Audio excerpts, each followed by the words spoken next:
Hello artists, I just finished reading you the book When Pigasso Met Mootise by Nina Ladin. Now, while we were reading the book, we learned about the real artists Pablo Picasso and Henri Matisse. So let's draw a house inspired by the ones that they painted in the book. All right, I'm going to start with a square, and on top of that square I will put a triangle, and next to the square I'm going to draw a rectangle, and then I'm going to finish off the roof with this parallelogram.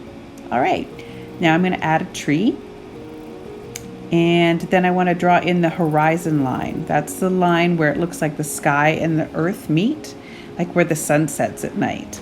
All right, our house needs a door and it needs a couple of windows, and then we're ready to start decorating. Now you'll remember that Matisse's artwork is filled with all kinds of organic shapes.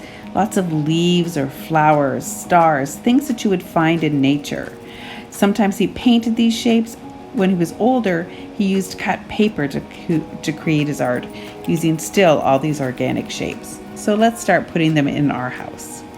I'm going to start, and I'm going to make the roof the Matisse section of my house. Now, Picasso was a cubist, so he used lots of geometric shapes. You can see squares and rectangles in his work. He also used to like to draw things from different perspectives at the same time. You can see in this portrait, the face is looking two different directions at the same time. All right, let's add some Picasso details to our house.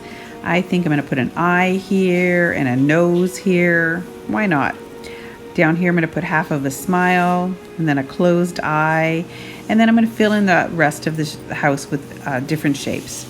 You can use any kind of shape you like that's inspired by either one of these artists. I think I'm going to fill the tree with some of these shapes as well. Why not? I think it'll make the tree more interesting. Now, once I've done that, I'm going to take my permanent marker, my zebra pen, and I'm going to outline the whole thing. And then I'm going to very quickly take an eraser and erase any pencil lines and start coloring it in with colored pencils. All right, use lots of bright, bold colors. I know both artists would. All right, now for the background, I'm going to use a texture board and a crayon. So put the texture board underneath your work, and I'm going to use a crayon, and then I'm going to color in over top of my paper, and you can see the texture that's on the plastic board is going to come through in my sky. This swirly whirly texture looks really great as a sky.